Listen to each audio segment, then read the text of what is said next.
All right, welcome. Coming to you a little bit early, despite the show being scheduled late. Shout out Deej for getting that set up for us. I wanted to get started early because we got some good stuff here. Welcome to the Monday Night Hammer. I'm Nick Garal. You can find me on Twitter at run_the_Sims. I'm joined as always on Monday night by Michael__Sicoli. He's God-given name does not have underscores in it. But what we're doing here today is we're going to take a look at some injury stuff. We're going to give you a little bit of playoff strategy and finally close it up with some cool charts that are very relevant for Dynasty. So I know you're going to eat that up. So Coley, how you doing tonight? I'm doing all right. I went through the ringer this weekend of my friends and I. We pick the spreads every single week. We don't actually gamble because we're not 21, but we pick the spreads every week. Guess what I went this weekend, Nick? Guess what I went on Sunday? What'd you go? Because I got my teeth kicked in. I went 12-0. I went 12-0 on my spreads this week. Wow. Yeah. No, and my only wrong pick on the week so far is my beloved Steelers. So it just feels poetically perfect. And again, even they were like 1 inch away from covering that. But we're not going to talk about the Steelers tonight because no. So yeah, very fun week. We got the fantasy playoffs coming up next week. For most people, it's the first week of the playoffs. Some people started on week 14 still, but for most Weirdos. people that week, we're starting a little bit later this year. First week 14 that wasn't the playoffs for almost everyone. Yeah. And I just want to make sure everyone knows the kimono is on. So again, we are going to take a look at some what I would call nerd shit. So that's why the kimono's on. Really excited to have you talk, have us talk through some of these charts. But all right, so let's take a look here at injuries. Because I mean, we're not getting a break here going into the playoffs. Variance knows no mercy. Lamar Jackson. I'm not sure if this is a sigh of relief or not, but says he's going to go on Sunday. Is he being rushed back? In my league I care the most about, Lamar Jackson is my quarterback. And do you play him next week if he's active? I think the answer is yes. I think if he's out there, you can play him. It all comes down to, who you're going to play else. Because, I mean, Lamar Jackson for 3 straight weeks prior to that was a sub 20-point fantasy producer. That's not really getting it done. That's not the Lamar Jackson we want to start anyway. But if Lamar Jackson's healthy in a nice matchup against Green Bay, which is a good defense, but game script should be nice, I think you could play Lamar Jackson. But I also, he avoided the high ankle sprain. Tyler Huntley looked good. This is a team that honestly needs a win right now. They're on a bit of a skid. So I think he's going to be out there. I don't think he's going to be 100%, and I might be considering streaming options in the fantasy playoffs. Every year, there are streaming options that win people. It's tough, but every year there's streaming options that win people playoffs. Infamously, Blake Bortles delivered fantasy football championships in about 2018. That was amazing. Yeah, dude, you're killing me. Okay, so let me talk you through because this is probably my biggest decision coming up. Go. Good news for me, it's Monday. Mm-hmm. Week 14 is not even over yet. No. News doesn't get better than on Monday after a low ankle sprain. Yeah, he's going to go. That's about as good as news as you could have hoped for. Okay. If he gets in full practices, then it's all systems go. You drafted him, you traded for him, you got to fire him up in the playoffs. That's what this is about. Okay. Every player's banged up. Right? Yes. That's the case for playing him. Now, if we get a bunch of limited practices in, if we get a do not practice limited, I think you go streaming because quarterback is the most replaceable position in fantasy football. I don't care. I mean, maybe not in Superflex. So for me, I got Big Ben, right? As my third quarterback, Aaron Rodgers, Lamar Jackson, and Big Ben. I think if I get a Lamar Jackson do not practice limited session, and it seems like they're trotting him out there, and he's not gonna run, right? Yep. You're not getting that extra floor, and there's a chance he re-aggravates, and you can't afford that. So, I think that the practice report matters a lot. I'll feel a lot better if he gets a full practice in. If not, I'm probably streaming. Honestly, I'm probably going to plug Big Ben in. I think that's the right thing to do. I think you could do worse than Big Ben against Tennessee. I think now, again. Now here's the thing. In this matchup, it's pretty even. So I'm going more floor than ceiling in a spot like that. And I have plenty of ceiling elsewhere in my lineup with Devontae Adams, with Aaron Rodgers, and things like that. But I mean, it depends on who's the Thursday game. Thursday game, I do not know. So I will look at. I will check it as you keep on going with your point. Yeah. So whoever the Thursday game is. So let's say I have a couple guys in the Thursday game like absolutely go off, right? Oh, ew. Sorry. Oh, I don't know if there is. Is there a Thursday game? There's a Saturday game too. If it's 12-16, it would be Chiefs Chargers. Is Okay, that? Chiefs Chargers on Thursday. Let me double check that. Okay, so week 15. Yes, it is Thursday. All Yep. right, so that's huge, right? Thursday. So that's going to be a big game for the fantasy playoffs. Here's how you play that game if there's people involved. Personally, let me think. I don't have anybody on this specific team I'm talking about with from the Chargers or the Chiefs. Shout out me. Probably not great. Yeah. The guy I'm playing has Justin Herbert. So if Justin Herbert absolutely goes berserk and I got to match ceiling with ceiling there at the QB1 spot, I'm probably playing Lamar if he's on the field, right? You never know, right? Yep. And you can't play Big Ben and hope for anything more than 24 points. So that's just a little bit of process talk there. I mean, probably lulled some people to sleep, but a lot of people kind of, that's how you. Well, I'll pose the question right here. Okay, Yeah. so because obviously you have Big Ben as a dynasty, and maybe there's not QB options on the wire, but let's say you're in a redraft. It's a 12-man league. It's a little bit deeper. Some people are rostering 2 QBs. I'm looking right now at my redraft. If I had Lamar Jackson, the top 2 options for me, it's Jimmy Garoppolo against Atlanta and Taysom Hill against the Bucks. Would you play either of them over Lamar Jackson if Lamar Jackson goes with that mispractice limited? We know he's going to be a little bit hobbled out there. So you said Taysom Hill, and who was the other one? Taysom Hill against Tampa and Jimmy Garoppolo against Atlanta. Going down to Jimmy there is tough. Is this one quarterback league? This would be 1 QB. Yeah. Yeah. I imagine those guys are owned in 2 QB. Yeah.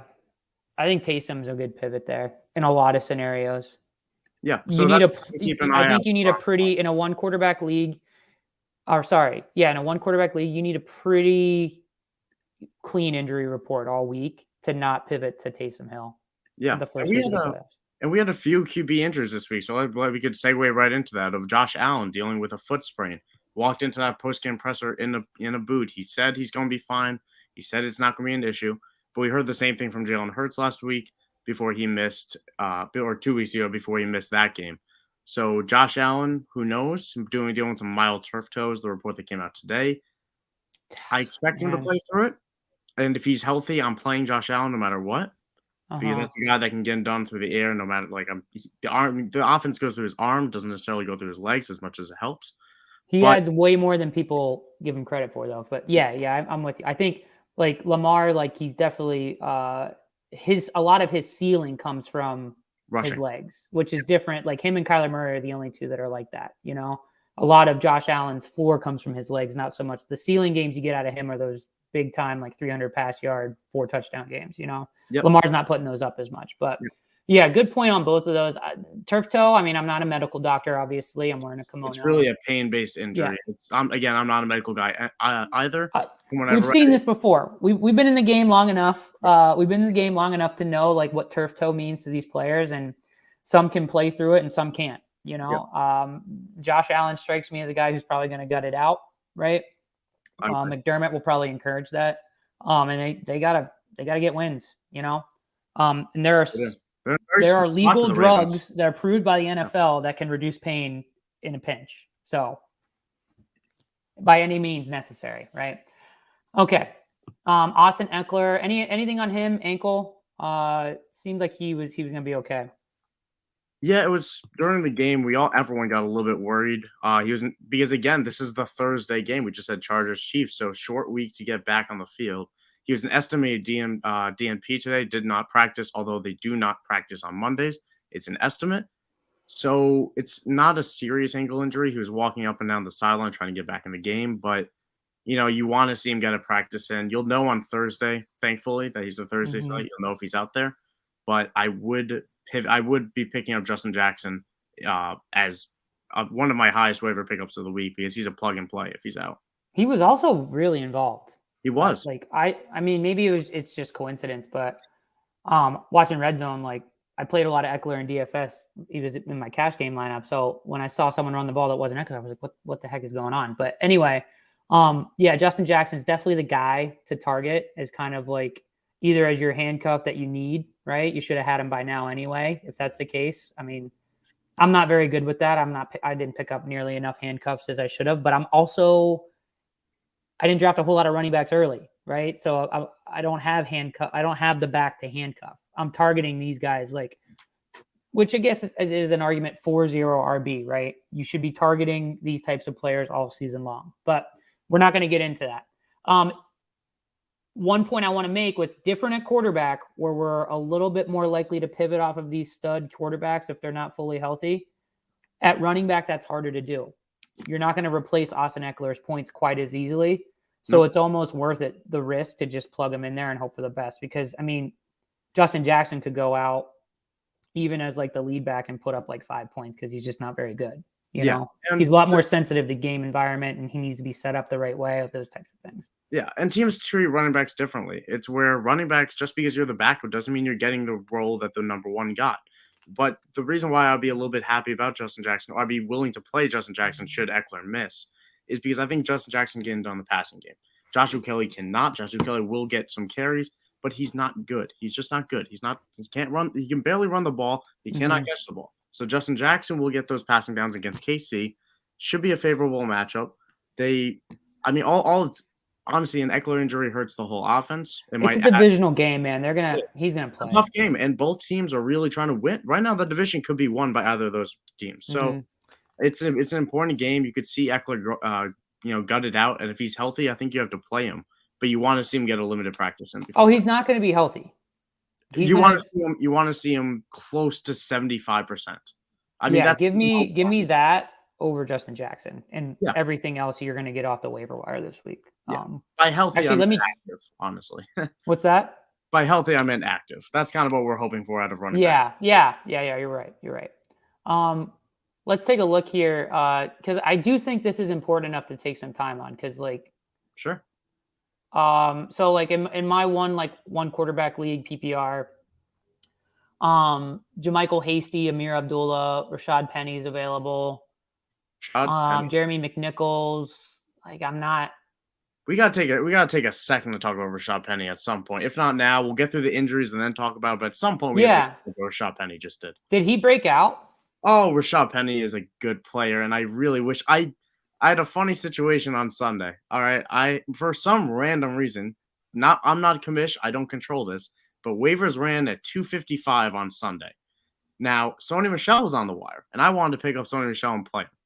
So, but I obviously didn't know. I could have chose to play my 1 o'clock slate, which would have been Rashaad Penny, or I would have risked running waivers and try to get Sony Michel. So I ran my risk. I put my claim in for Michelle. I miss out on him. Rashaad Penny puts up 28 on my bench. There you go. Sometimes it's better to be lucky than good. Sometimes waivers should run before 2:55 p.m. It's the most random time of day. Yeah. I have a league that runs at that time because one of the people is in Hawaii. So it's the best time, like timing wise. It's weird, but it's a weird time for sure. Sure. But yeah. So Rashaad Penny. Everything kind of lined up for him, and then perfect storm that no one saw coming. Usually we're able to see this kind of stuff, but I think everyone's just so fed up with Pete Carroll and the Seahawks that they're just completely off them. But listen, Alex Collins was hurt last week, not active. They haven't really been super pumped with him. It's just last guy standing. Rashaad Penny's been hurt, and you're injury prone until you're not.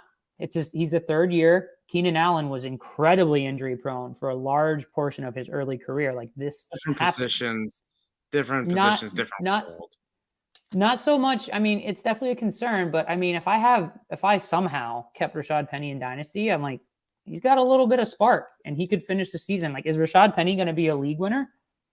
Let's pump the brakes. It was Houston, right? Yeah. And the Seahawks are objectively a bad team, but volume is king, and he has done way more with volume than anybody else. And look, he goes off, Tyler Lockett pops off a little bit. Like The Seahawks won. maybe that this is the recipe. Maybe Pete Carroll was right all along. We have to establish it. So this is still the same regime that drafted Rashaad Penny in the first round in 2018. This is still the team that wants him to be this guy. And we already know out of all the rumblings we heard out of Seattle, they don't want Alex Collins to be that guy. He's proven that he can't be that guy. He's 25, and they drafted him in the first round. People forget.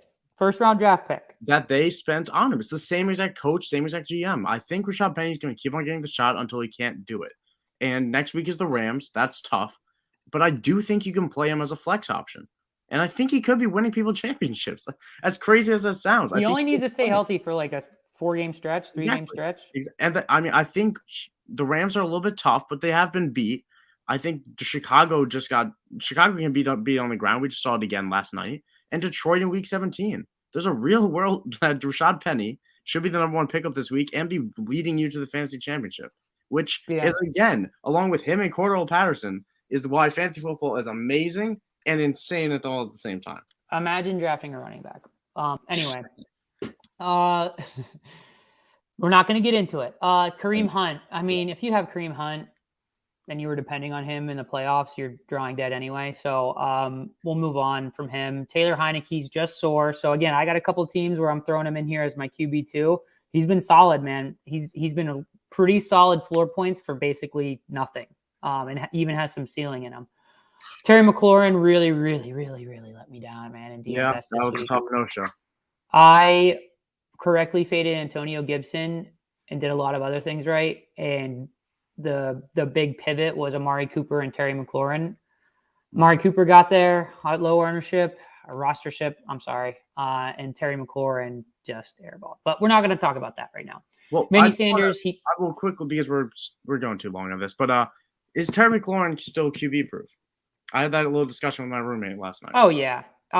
He's I don't think he's QB proof and cornerback proof, right? Okay. I do think that there's a limit here. I mean, Diggs shadowed him all day, and I mean Diggs is good. He can be beat. Yeah. And I think Terry McLaurin can overcome a bad matchup with a quarterback that's more accurate than Taylor Heineke. I don't think he can withstand both. I don't know anybody that can. Okay. Eventually, he's good, but he's not otherworldly. It's just who Terry McLaurin is. But yeah, in a good matchup with Heineke, like I'm not worried about Terry McLaurin. So hopefully he gets back this week, especially for those teams. I mean, he's been solid, albeit uninspiring this year. Been a really solid piece of a lot of lineups. Manny Sanders, he's dusted. Don't put him in your lineup anymore. He's done. He's old. Like it's over. Yep. It makes sense. It's over. Okay. I'm giving everyone permission to move on. Gabe Davis is starting to pop too. That's not a mistake. That's not a coincidence. Not to replace him with Gabe Davis, because when we're phasing one player out and one player in, neither are going to get there. Okay. Yep. Just fine. I'll have a waiver wire article with wide receivers tomorrow. Rex Burkhead, he should be good to go, but come on. That's what I said. We're not starting Rex Burkhead anymore. Not touching the Texans. Gio Bernard, hip, not relevant. Aaron Rodgers had a setback in that last game, but I don't believe him. I think he's fine. He's going to play. I can't imagine a world where he decides to get surgery and ends the season at this point. Like that's so against everything in his competitive nature and against any NFL player's competitive nature for a 9-4. Well, what are they? 10-win team? I don't even know. Yeah, I think there's some Hollywood stuff going on with him. He's very aware of his. He's making it. He's going to win a Super Bowl this year and then make a movie about it. And until a doctor says something about Aaron Rodgers' toe, I'm not going to listen to it. It's going to be a great documentary. We're not taking medical advice from Aaron Rodgers. I'm sorry. All right. Let's talk about this briefly. We can kind of quick hitter this, but I'm just going to say a couple of things. And if you have anything to add on, just let me know. But so playoff strategies, these are things you can do all year, right? For me, I play in most of the leagues, like at the very least we'll have like, if the 6th spot is most points that aren't 1-5 on records. I mean, I think that's a pretty good way to play, but however, it does kind of make, like I can optimize my team, right, to just put up points and not really care about the head-to-head matchup. In the playoffs, that's not the case. Okay, so this is why this stuff matters more. Putting up points is not enough. You got to beat the person in front of you. So one way you can do that is blocking, right? So I'll have a little bit of a discussion with this, but it's so dependent on the context, right? If you are going into a matchup and you see your team's weakness, right, and you have the ability to do it in the depth, like, which not a lot of people do right now, I'll be honest. But if you're holding, like, let me think, if you're holding Rex Burkhead, Kareem right, Hunt. or Kareem Hunt, okay, drop them. Kareem Hunt is not gonna be there. It's not going to help you win a Okay. championship. And even if you're not going to play him, pick up the best wide receiver available, especially if you have priority. Put up big bid on Rashaad Penny if they need a running back, Yep. Like, don't let them have that. All right. At the very least, pump up the price so that you're weakening them at other spots, like be very direct about that. So that's one very, very good strategy. So take a look at your team. Like, I'm playing a team that is weak at wide receiver. So I'm going to be picking up a wide receiver, even though I'm definitely not going to be playing that wide receiver. Yep. Absolutely. You should And be I will, picking up the players that should be owned or rostered. Yeah. Because at the end of the day, they should be rostered for a reason. And even if your team that you're going against this week doesn't use him, or the team you're going against wouldn't use him, maybe next week would. You got to just you got to play in this 2-week window now. 2-3 week window. This is it. That's it. Look at schedules. Look at matchups. So that's literally, like, people joke, like, I'm going to play defense against your team. Like, you can keep good players away from the other team. This is the time where you actually can do that. Yeah. So a couple other things. So that's a very active thing where I'm, like, intentionally making, like, a decision purely based off of the context of the playoffs. Like, I'm matching up with you. I'm going to take the players that I know you need. Okay. Because we're good at identifying the good plays. We're good at identifying, like, the most expensive waiver wire backs often perform the best. So I'll have that waiver wire article out. You're targeting them even if you don't need them. Tiebreakers to consider. So this is where, like, okay, if I'm sitting there and one decision I have is Christian Kirk versus Julio Jones, puke. I know, I get it, right? If the team I'm playing has Kyler Murray, I'm playing Christian Kirk if it's close. Just because if Kyler Murray does well, then I have a piece on my team that is likely to do well as well. So correlate with the opposite team, okay? If he's playing Ryan Tannehill, I'm going to play Julio Jones, right? To me, their projections are close enough that's the tiebreaker for me. And that really simplifies things for you, right? And you can feel much better about that decision. It's not going to work out 100% of the time, but it's definitely, in my opinion, the right play. What do you think about that? Yeah, I think it's the right move. I mean, it's at the end of the day, you want to win a championship, you just got to make the moves that are going to be that you need to do to get you there. And I really do think that you need to be as active as you can, because this is when it matters. This is when everyone's checked in, because a lot of the times, we're going to have those lulls in the season where you're going to see teams be a little bit quiet. You're going to see teams, maybe they're not making pickups. And then you see that little push, that playoff push time, and they start going around. But this is a lot of people, like, they'll say this is, like, psychotic and, like, sucking the fun out of it. But how many times, like, if you do stuff like this and you lose and you still lose by a point, at least you can say you squeezed every bit of expected value out of your lineup. You know what I mean? Because what's more likely in that scenario, that Kyler Murray goes off and Christian Kirk comes along with him, or Kyler Murray goes off and Julio Jones outscores Christian Kirk? Like, it's just one is more likely than the other. It's just a fact, right? Like, this is probability, but people struggle with that. That's why we have the situation that we have in our world right now in a lot of scenarios. I'm not going to get into it. I have the kimono on, so we're going to get to these charts. Yes, you do. Another tiebreaker. So again, and this is, we talked a little bit about this on Sunday during the pregame show, was when I'm making a lineup decision, it's usually based on, okay, do I need ceiling or floor? Am I the favorite or am I the dog?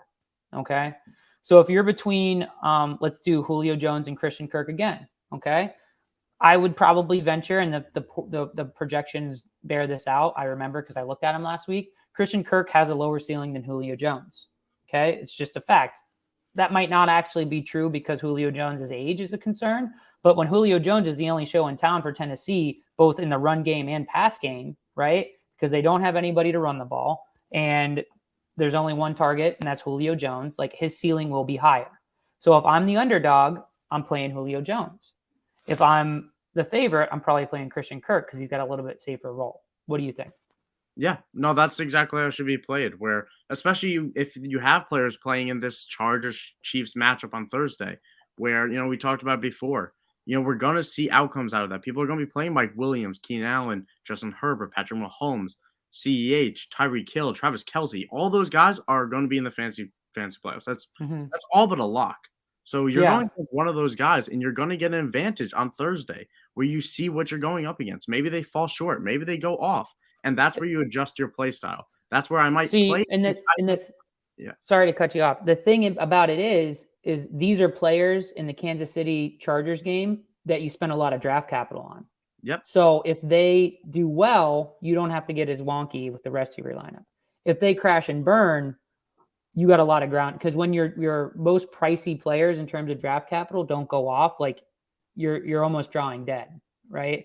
It's like in poker, like if you have if you have two clubs, right, and you flop 3 diamonds, like you're drawing dead. Like you're not going to get that flush that you were looking for. You know what I mean? So, yeah. But we're not going to talk poker either, because I actually don't know what I'm talking about when it comes to that. That was a bad analogy. Sure you don't, buddy. But yeah, so correlate with your opponent's team stat, and then on top of that, another way to build more ceiling into your lineup, okay, is stack within your own team. Okay, so if you're the favorite and you got kind of an iffy stack, right? Like you're deciding on like throwing Brandon Cooks, or if you're looking to throw like Jerry Jeudy and Terry Bridgewater, right, as a stack, like that's a pretty low floor stack. Honestly, it could go off. Don't get me wrong, but I'm only forcing my way into that if I'm down. Right. If I have another quarterback to play with Jerry Jeudy in my lineup, I'm probably going there. Right. But if I'm the favorite, but yeah, so we can really get into the weeds with that. But I think those are some pretty good roles there. Yeah. And then we can spend a couple minutes looking at this chart. Yeah, I have a quick story I'll elaborate, because that stacking story. Yeah, I got to pull some stuff here. That stacking story is exactly how I won my first Dynasty championship. So 2 years ago, came down to Sunday Night Football. It was Dallas Cowboys against the Philadelphia Eagles. I had to choose between, I forget what I was down by, but I was choosing between Carson Wentz, Dak Prescott. I already had Dallas Goedert locked in my lineup, and I knew that I needed some upside. So I went with the stack. I chose I chose Carson Wentz and Dallas Goedert, and that stack got it done when Dallas Goedert caught a third quarter touchdown back of the end zone, toe tapped it in, and that stack won me my championship by 3 points. And it's those type of things where you're going into even Sunday Night Football. It's as late as that. You got to be active on Christmas Day. I'm looking at that, and that's what made the difference. That's what made the difference, is choosing that stack. Because sometimes when you're an underdog, you need to take those chances. Yeah. And I can appreciate the swell of comments coming in right now from, I am certain, the Connecticut area. And they're just varying levels of support. So I appreciate all you guys. Do you want me to add the data to the stream? Yeah, go ahead. Yes, sir. All right. So first of all, good. This is a really good follow. His name's at Cooper_DFF. Big time Python guy. He's doing some pretty cool stuff. I really like the way he presents some data here. So we'll go to this one just because it's kind of simple, and not that one. That's not simple at all. Right here, because there's some controversial stuff in here. Okay. Oh, so basically, long story short, whenever you see these spikes, that means that the player is overperforming what we expect the average player to perform in fantasy based on their usage, air yards, etc. Right? So if a player is overperforming by more than 2 fantasy points per game, that's a threshold that you hit. If that happens, then you guys are going nuts in the chat. If that happens, then you're a sell candidate. So Cooper Kupp's a sell candidate. Jamar Chase is a sell candidate, and Deebo Samuel is a sell candidate. Discuss that? You want to discuss that? I'm trying to just look at this right now. I encourage everyone to be checking this out on the video format on YouTube, because this is probably the easiest way to look at it. But yeah, I mean, they're just outlier candidates. And I think what you have to factor in, where, the sell candidates, they do exist, but, Cooper Kupp at this point has proven that he's not an outlier. So the thing with analytics, and you could virtually punch me for it, Nick, but the thing about analytics is, at this point in the season, when we're at, week 14, week 15, we have a lot of sample size to prove that these guys aren't outliers. Maybe they're not sells. Maybe they're just going off because they're just that good, and maybe this system is just how it worked out this year. Yeah. So, I mean, it's something definitely to consider. But like, Cooper Cup is no one's selling Cooper Cup at this point. Dynasty wise, maybe he's definitely at the Mhm. peak of what he's ever going to be. I think, are we in agreement that Cooper Cup is at the peak of his value probably for his career? Yeah, I mean, if you're not making so first of all, if you had Cooper Cup and you didn't make the playoffs, quit. And Um, but if you're somehow not in the playoffs and you have Cooper Cup, like I would probably be moving him. Actually, a team did that in the middle of his like freakish like 40 double 40-point game, whatever it was, on back-to-back weeks. So I thought that was pretty sharp because he actually the rest of his team around Cooper Cup was so bad. But I mean, I'm not selling Jamar Chase. Deebo Samuel's 27. Or no, sorry, that's not his age. That's just the number. My bad. Deebo Samuel is still very young. He's not 27. But anyway, I'm not really selling him just because, I mean, these are young players. DeAndre Hopkins, though, you could definitely be on a team that's not in contention and be holding DeAndre Hopkins, thinking next year he'll help me compete. My team just needs to get healthy. This is a year to sell DeAndre Hopkins. This is it. Not many times I can say definitively that this is the time to sell. Like you're going to get more for DeAndre Hopkins selling him now than you will at the beginning of next season. Yep. DeAndre Guaranteed. Hopkins was actually in one of my dynasty leagues. He was actually flipped basically, some moving parts around it, but he was basically flipped for Devonta Smith, pretty much straight up. Which honestly, at the time it was a contender buying DeAndre Hopkins from another contender, so it makes sense. It's a nice move that might help him now, especially tonight without Jalen Ramsey on the COVID list. More on that later, but. DeAndre Hopkins for Devonta Smith. I think you might want Devonta Smith on that side. And you wouldn't have said that 6 months ago. Yeah. But I mean, I love that trade. So I'm on the Devonta Smith side for sure. But yeah, these are interesting. I mean, check out this thread. These two are kind of harder to read. I had to like stare at them for a little bit to understand them. But there's a little bit easier stuff here that makes sense, right? So this is expected points per team pass attempt. All right. All we're doing there, okay, is we're taking it. How many points do we expect a player to get for every pass attempt that team has? So what it's doing is it's saying like a pass attempt on the Rams is worth more than a pass attempt for the Seahawks. Okay. Why is that? Because they just have less pass attempts, right? So here's Tyler Lockett and DK Metcalf. They overperform based on other players who don't get the ball thrown a whole lot their way. So that's why Devontae Smith is struggling. Darnell Mooney's struggling. It's just they're not getting that volume. And also it's not great volume because they're bad quarterbacks. Okay. All the way up here, these are the teams that win fantasy championships, right? This is Cooper Kupp, Devontae Adams, just massive outliers where they have a high efficiency and high volume, right? So you're getting a lot of points there because they're scoring early and often. Down here is interesting, like Chris Godwin and Mike Evans kind of pop up down here. Not great efficiency, but I mean, Tom Brady's throwing the ball 75 times a game, right? And it's hard to be efficient over that large of a sample in a random game like football. I think all of this is really helpful for the offseason when we're looking back and saying, how did they score their points? I think right now we're kind of model like this where it goes off of pass attempts per game. I think it lends itself to figuring out what the floor is and what the ceiling is for certain players, where that combination of the two allow for the higher ceiling, but one and not the other. It's a little bit more hot, hit or miss. But after the season, I think this is a great metric on how to check and see if it's sustainable.